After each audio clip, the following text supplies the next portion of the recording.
All right, so get this. Today, we are going deep into how to really win as an entrepreneur. Oh, yeah. Not just, play the game, but set the whole thing up so you're practically guaranteed to succeed. I like where this is going. We're talking about Ryan Moran's strategies, and specifically this idea of stacking the deck.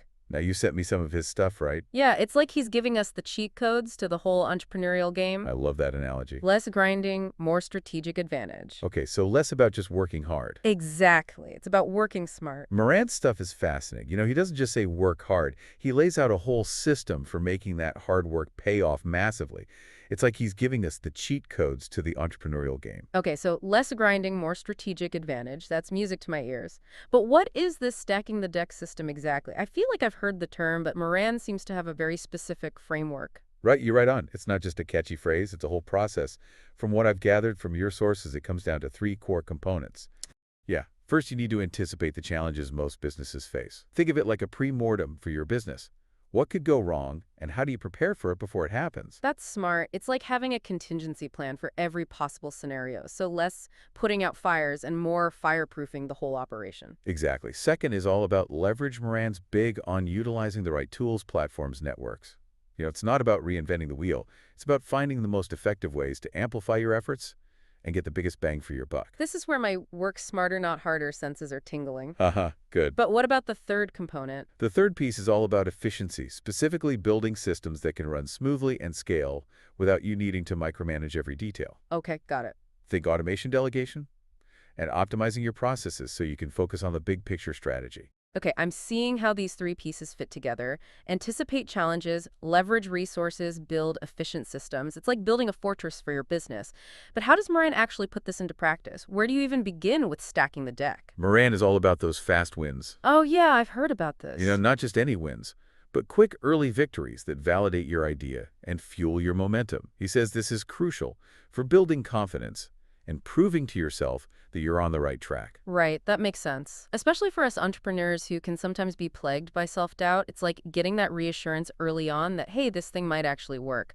But isn't there a danger in getting too focused on those small wins and losing sight of the bigger picture? You've hit on a really important point, and Moran addresses this directly. Okay, good. He argues that fast wins are not about settling for mediocrity. Right. They're about setting yourself up for bigger wins down the line. It's about proving your concept gaining traction and building that snowball of momentum that will eventually carry you to your ultimate goals. So those early wins are like stepping stones, not the final destination. You use them to build a foundation for something much bigger. Precisely.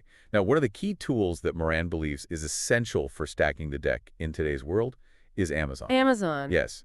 He sees it as an unparalleled platform for reaching customers, scaling your business, and building a brand. Okay, Amazon, we all know it's a behemoth, but I'm curious to hear how Moran approaches it strategically. Does he have any specific tactics that go beyond the usual optimize your listing advice? Absolutely. Moran has a very specific framework for leveraging Amazon's power.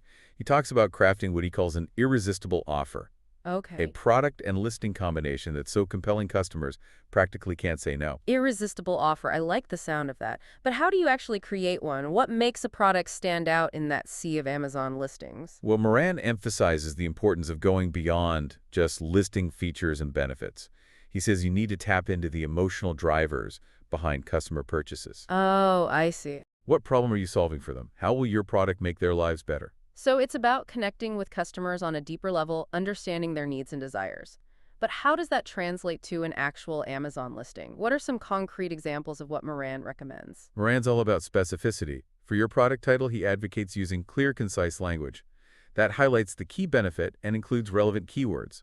He also emphasizes the importance of high-quality images that showcase your product from multiple angles and highlight its unique features. It's like creating a mini infomercial for your product right there on the Amazon page. But what about the actual product description? Does Moran have any specific advice for writing compelling copy that converts browsers into buyers? He does. Moran emphasizes the importance of telling a story about your product, explaining how it solves a problem, and painting a vivid picture of how it will improve the customer's life. He also suggests using bullet points to highlight key features and benefits, making the information easy to scan and digest. So it's about weaving a narrative that resonates with the customer, not just bombarding them with technical specs. It seems like Moran is really focused on understanding your target audience and speaking their language. Exactly. And this ties back to his overall philosophy of stacking the deck. By taking the time to truly understand your customer, you're setting yourself up for success. I see it. You're creating a product and a message that's so perfectly aligned with their needs and desires. It almost feels like you're reading their minds. That's powerful. It's like you're not just selling a product, you're offering a solution to a problem they didn't even know they had. It's like you're one step ahead of them. And that's precisely the advantage that Moran is trying to create. It's about stacking the deck in your favor, so that every decision you make, every action you take, is moving you closer to your goals. This is making me rethink my entire Amazon strategy. But before we get too deep into the world of product listings, I want to circle back to something you mentioned earlier, the importance of fast wins. We talked about how they build momentum, but what are some concrete examples of what those wins might look like in the early stages of a business? Moran believes that fast wins can take many forms. It could be something as simple as getting your first 100 website visitors, securing your first wholesale order, or landing a feature in a relevant industry publication. I like that. It's about celebrating those small victories that mark progress, those moments that show you're on the right track. But how do we actually achieve those wins? Does Moran offer any specific strategies for generating those early breakthroughs? He does. One of the key tactics Moran recommends is leveraging your existing network. Reach out to friends, family, colleagues, anyone who might be interested in your product or service. Offer them an exclusive early bird discount or a free sample in exchange for their feedback. It's like creating your own mini focus group. You're getting valuable feedback and generating buzz for your product at the same time. Two birds with one stone. Exactly. And those early testimonials, those positive reviews from people who actually know and trust you, can be incredibly powerful for building social proof and establishing credibility. It's like having your own personal cheerleading squad rooting for you and spreading the word about your awesome product. But what about when you've tapped out your immediate network? How do you start reaching a wider audience? This is where Moran's emphasis on platforms and tools comes into play. He's a big advocate for using social media, particularly platforms like Facebook and Instagram, to connect with your ideal customers and build a community around your brand. Okay, social media, I'm seeing how that can be a powerful tool for reaching a larger audience. But isn't it easy to get lost in the noise? How do you stand out and actually attract the right people? Moran has some very specific strategies for that as well. He talks about the importance of creating high-quality content that provides value to your target audience. Think educational videos, behind-the-scenes peeks, and engaging stories that connect with people on an emotional level. So it's not just about blasting out promotional messages, it's about offering something valuable, something that makes people want to follow you and engage with your brand. It's about building a relationship, not just shouting into the void. You got it. And this ties back to Moran's focus on building a strong brand. He believes that your brand is much more than just a logo or a tagline. It's the sum total of all the interactions that people have with your business. This is starting to feel really holistic. It's not just about the product, it's about the entire experience you create for your customers. Exactly. And Moran believes that a strong brand is essential for stacking the deck in your favor. It's about creating a sense of trust, loyalty, and differentiation that sets you apart from the competition. So it's not just about attracting customers, it's about keeping them coming back for more. It's about building a community of raving fans who love what you do and can't wait to tell their friends about it. You've got it. And that's exactly the kind of advantage that Moran's stacking the deck philosophy is all about. It's about setting yourself up for success in a way that's sustainable, scalable, and ultimately deeply fulfilling. This is blowing my mind. We've covered so much ground already, and I feel like we've only just scratched the surface of Moran's insights. We have a lot more to unpack. Yeah, definitely. But what stands out to you so far? What's resonating the most as we delve into these strategies? Honestly, what's hitting me the hardest is how intentional Moran's approach is. It's not just about working hard, it's about working smart. It's about having a plan, anticipating challenges, and leveraging every resource at your disposal. And I love how he emphasizes the importance of building a strong brand and fostering genuine connections with your customers. Those are all key takeaways from Moran's work, and it's clear you're already thinking about how to apply these principles to your own business. But before we move on, let's dive a little deeper into the concept of building relationships. Moran emphasizes that this goes beyond just customers. It includes suppliers and influencers as well. How do you see those relationships fitting into this stacking the deck framework? That's a great question. It's like you're reading my mind because I was just thinking about that. I know building relationships is important, but I've always struggled with where do you even begin with building those strong, mutually beneficial relationships that actually move the needle for your business? Well, Moran's take on this is really interesting. He says too many entrepreneurs focus only on customers, but they forget about the power of suppliers and influencers. He sees those connections as like essential pieces of the stacked deck. Right. I can see that reliable suppliers mean you can actually deliver on what you're promising, and influencers help you reach those customers. But it feels like such a big task. Where do you even start building those kinds of relationships? Well, Moran's all about practical steps. not just vague networking advice. He gives you actual things to do. So with suppliers, for example, he says move beyond just the transactional. Don't just place your orders. Get to know their business, their challenges. Oh, so like treating them more as partners, not just vendors you place orders with. Exactly. He thinks when you show genuine interest and build that rapport, you're more likely to get preferential treatment. Like, let's say there's a shortage. Who do you think the supplier prioritizes? The faceless client or the one they actually have a connection with? That's a good point. Suddenly, building relationships feels less fluffy and more like a smart business move. What about influencers, though? I get the whole reach thing, but so many influencer partnerships just feel so forced, inauthentic. Yeah, Moran's very clear about this. Influencers are not just billboards. He says choosing the right ones is key.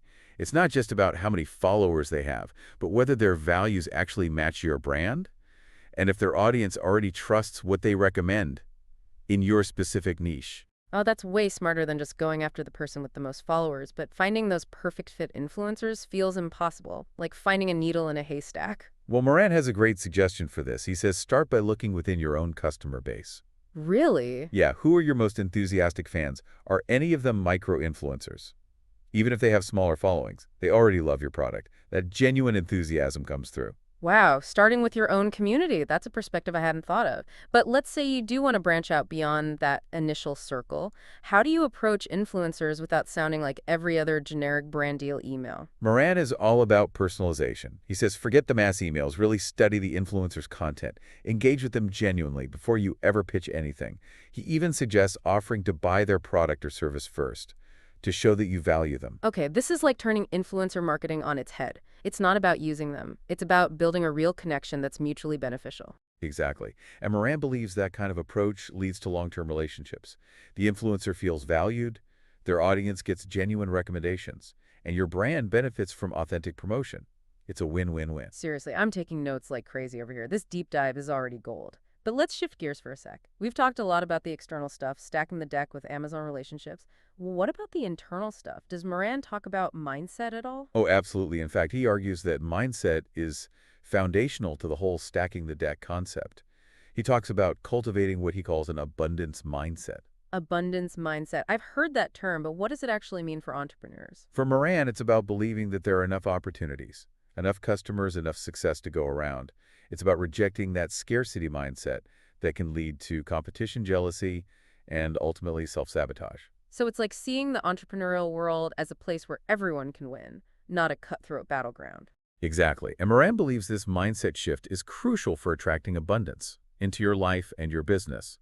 It's about believing in yourself, your vision, your ability to achieve your goals. Okay, I'm feeling this. It's like replacing fear and doubt with confidence and possibility. But how do you actually cultivate an abundance mindset? Is it something you're born with, or can you develop it? Moran believes it's a skill you can hone, like a muscle you strengthen. He suggests surrounding yourself with positive influences, practicing gratitude, focusing on your own strengths and what you bring to the table. So it's like creating a positive feedback loop. The more you focus on abundance, the more you attract it, like a self-fulfilling prophecy. Precisely. And Moran believes this mindset shift can have a huge impact on your business. When you approach things from abundance, you're more likely to take risks, collaborate with others, and ultimately achieve more. This is making me rethink my whole approach to business. It's not just about tactics, it's about the energy you bring. It's about believing in yourself and your vision. Exactly. And that belief is contagious. You know, when you exude confidence and optimism, it inspires others to believe in you too. It attracts investors, partners, customers. It's like a magnet for success. Wow, I'm starting to see how it all ties together. It's not just about external factors, it's about the internal work too, aligning your mindset, actions, beliefs to create that stack deck scenario. And that's the heart of Moran's work, empowering entrepreneurs to take control and create the kind of success they really want. This is so inspiring. I'm feeling super motivated to take action. But before we get too carried away, I have to ask. We've talked about all the positives of stacking the deck, but are there any downsides, any risks or pitfalls we should watch out for? That's a great question. It shows you're really thinking this through, and Moran's not afraid to address those potential downsides. Okay, I'm all ears. What are some of the pitfalls of stacking the deck that we should be on the lookout for? One risk is becoming too reliant on systems and processes. Efficiency is important, but you don't want to get rigid or inflexible. The entrepreneurial world is always changing, so you need to be able to adapt your strategies as you go.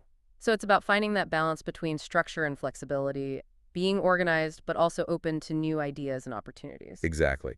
Another potential pitfall is getting so caught up in the hustle that you neglect your own well-being. Moran emphasizes the importance of self-care and maintaining a healthy work-life balance. Yeah, I can see how that's easy to forget when you're in the thick of building a business. You're so focused on your goals, you forget to take care of yourself. It's a common trap, but Moran says burnout is a real threat, and it can sabotage your success in the long run. He advocates for scheduling time for rest relaxation activities that bring you joy and help you recharge. That makes sense. You can't pour from an empty cup, as they say. But what about the risk of getting too focused on the game of it all? Does Moran talk about ethics at all? The potential for ethical considerations to get lost when you're so focused on stacking the deck? He does. He's very clear about this. Moran believes that success should be built on integrity and ethical practices. He says true abundance isn't just about money. It's about building a business that aligns with your values and makes a positive impact on the world. I love that. It's about being proud of what you're building, contributing to something bigger than yourself. Exactly. And Moran believes that approach is not just ethical, it's actually good for business. When you operate with integrity and transparency, you build trust with your customers, your partners, your community. Right. People are drawn to that authenticity. They can spot a fake a mile away. And especially nowadays, when consumers are more conscious than ever, ethical considerations are huge. People want to support businesses that share their values. So it's not just about stacking the deck for yourself. It's about creating a win-win for everyone. It's about building a business that's both profitable and purpose-driven. Precisely. And Moran believes that's the key to real lasting success. It's about creating a business that not only thrives, but also makes a positive difference in the world. This is so insightful. I'm seeing stacking the deck in a whole new light. It's not just about tactics. It's about building a business that reflects your values and creates a positive impact. And that's what Moran's work is all about, empowering entrepreneurs to build businesses that are both successful and fulfilling. He wants us to create businesses we can be proud of, businesses that make a real difference. This deep dive is seriously changing how I think about business. I'm feeling inspired and ready to take things to the next level, but in a way that feels authentic and true to my values. That's amazing to hear. It sounds like you're already on the right path. But before we move on to the next part of our deep dive, what's standing out to you the most so far?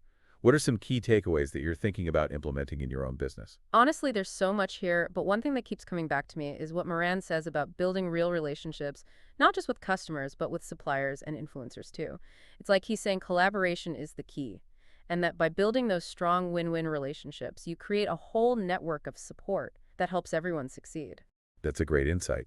And it gets to the core of Moran's philosophy. He sees the whole entrepreneurial world as an ecosystem where everyone can benefit when they work together. It's like we're all in this together, and by supporting each other, we can achieve so much more. Exactly. And that collaborative spirit is what ultimately stacks the deck for everyone. It creates a more vibrant, innovative, and ultimately successful entrepreneurial world. This is incredible. We've covered so much already, from anticipating challenges to leveraging Amazon to cultivating an abundance mindset.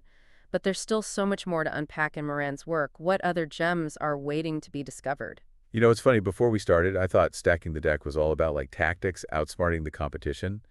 But this is so much deeper than that. It really is. It's like a whole shift in how you see things. Moran's not teaching us to manipulate the system. It's about creating a system that actually works for us ethically, sustainably. Exactly. And you know, one thing we haven't really touched on yet is this whole idea of branding. Oh yeah, branding. That feels huge. But I'm curious how Moran fits it into this whole stacking the deck framework. Well, for him, branding is central. He says a strong brand isn't just your logo. It's the feeling a customer has about your business, that emotional connection. And that is a massive advantage when you're stacking the deck. So it's less about slogans and more about crafting an experience that your ideal customer really connects with. Exactly. Moran talks about building a brand that reflects your core values, the problem you're solving, the unique feeling people get when they interact with your business.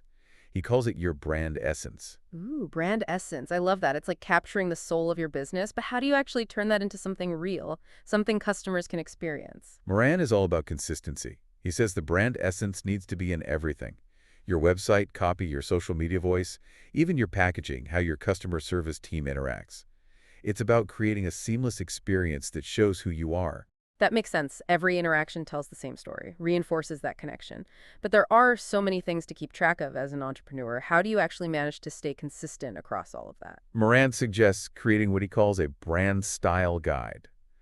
Basically, it's a document that lays out your brand's personality, your visual identity, your voice and tone, all those essential elements. So it's like having a blueprint for your brand. Everyone on your team can reference it and stay on the same page. But even with that guide, staying consistent across all those platforms feels impossible. And Moran gets that. He suggests focusing on your core platforms first, your website and maybe one or two social media channels. Where your ideal customers are, most active, master those before trying to do everything. Okay, good. That feels more manageable. Starting small and scaling up. It's a theme with Moran, isn't it? Totally. He believes in building a strong foundation first, and then expanding strategically. It's always quality over quantity. This is making me completely rethink my business. I'm seeing so many ways I could stack the deck, like refining my brand message and working on those supplier relationships. But even with the best plan, entrepreneurship can be a wild ride. Oh, for sure. It definitely has its ups and downs. But Moran has some really insightful advice for dealing with those inevitable challenges. Okay, lay it on me. What's the Moran wisdom for staying strong when things get tough? He talks a lot about mental toughness, basically building the ability to bounce back from setbacks, stay focused on your goals, keep a positive attitude, even when everything seems to be going wrong. Mental toughness sounds intense. Is this about pushing yourself to the limit, grinding no matter what? Actually, Moran's approach is more about self-awareness. It's about understanding your own strengths and weaknesses, what triggers you, what throws you off balance. So it's about knowing yourself, knowing what you need to stay grounded and focused. Right. He suggests developing what he calls a mental toughness toolkit. It's basically a set of strategies and practices that help you stay resilient and positive when things get hard. Okay, now I'm really curious. What kind of tools are in this kit? Is it meditation, affirmations, cold He showers? says it's really about what works for you, but he suggests things like mindfulness practices, exercise, spending time in nature, building a supportive community. So it's about creating a foundation of well-being that supports your mental and emotional resilience because you can't tackle those entrepreneurial challenges if you're burned out and exhausted. Exactly. And this goes back to stacking the deck in a holistic way. It's not just about the external strategies. It's about building that inner strength and resilience to handle whatever comes your way. This whole conversation has been amazing. It's made me realize that stacking the deck isn't just about business tactics. It's a whole philosophy. It's a way of approaching life and entrepreneurship with real intention and a commitment to creating the outcomes you want. You got it. Moran's work is about empowering us to take control of our entrepreneurial journey and create the kind of success that's meaningful to us and aligned with our values and our vision. This has been such a great deep dive. I feel like I have a whole new understanding of what it means to be an entrepreneur, and I'm so excited to put these strategies into action. It's been a pleasure exploring these ideas with you. And to everyone listening out there, we hope you found something valuable in this conversation, something you can use to stack the deck in your own entrepreneurial journey. Remember, you have the power to create the kind of success you want. So keep diving deep, keep exploring, and keep building those businesses that make a real difference in the world. We'll see you next time.